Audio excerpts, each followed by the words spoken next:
The Deep Space Research Station Orion 9 orbited a nameless exoplanet on the edge of the Andromeda Galaxy.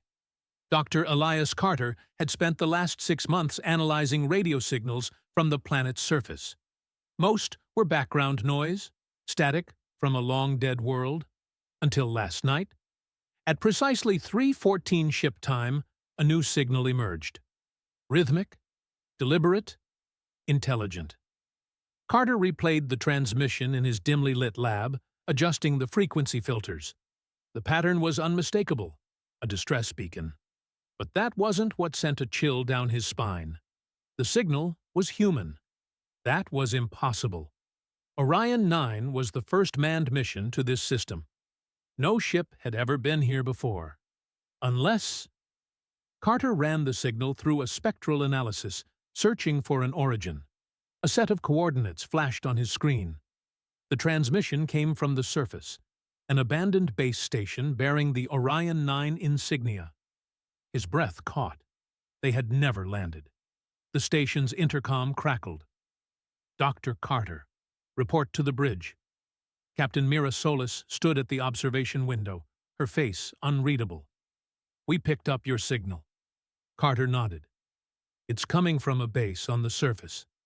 One of ours." Solis turned to him, her voice slow and deliberate. "Dr. Carter, we've never sent a team down there." Silence fell. Then the ship's terminal beeped. A message had appeared on his monitor. "Do not come down. They are not us." And it was signed, Dr. Elias Carter. The Celestial Dawn, an interstellar cargo vessel, drifted through the void, its engines silent. A week ago, the ship had received a distress signal from Erebus 9, a mining colony long abandoned after an environmental disaster. Captain Wren Harper and her crew had found no survivors, only flickering monitors and half-written reports about something the miners had discovered deep beneath the ice.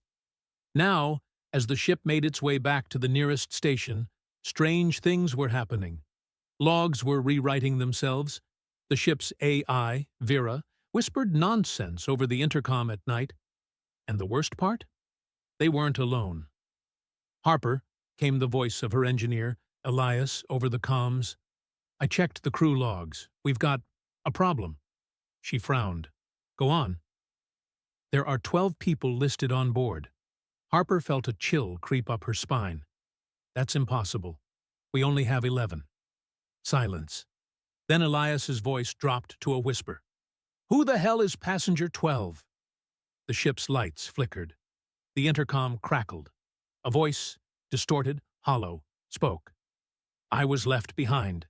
The Argus 9 was the most advanced long-range exploration vessel humanity had ever built.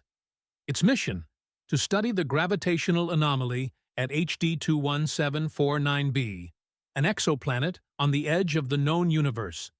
For 2 years, Captain Naomi Cade and her crew had transmitted regular reports. Then, suddenly, silence. No distress call. No final transmission. The Argus 9 was just gone. 12 years later, Commander Elias Munro adjusted his helmet as the docking clamps locked onto the derelict ship. The Salvation, his research cruiser, had been tracking an unknown signal near HD 21749b. What they found was impossible. The Argus 9 had reappeared, pristine, powered down, floating lifelessly in space. Except for one thing. The ship's chronometer read 12 days since last transmission. Monroe's breath hitched. That wasn't possible. The ship had been missing for 12 years. "Salvation, we're inside," he reported. The air was stale but breathable.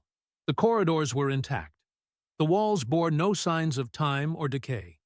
It was as if the crew had just stepped away. Then they found the bridge. The crew was there, all of them, frozen in place, eyes wide, their bodies locked in mid-motion as if someone had hit pause on reality. One officer was mid-step, another had half a breath drawn. Naomi Cade stood at the console, a look of horror on her face. They weren't dead, they weren't alive, they were stuck. Then the lights flickered. A whisper crackled through Monroe's helmet. "Help! Us!" Monroe spun. The crew hadn't moved, but something was there. Something unseen. He checked his scanner. No life signs, but something else. A timestamp. 12 days ahead. His blood ran cold. The Argus 9 hadn't disappeared. It had skipped forward. And now, something else was coming back with it.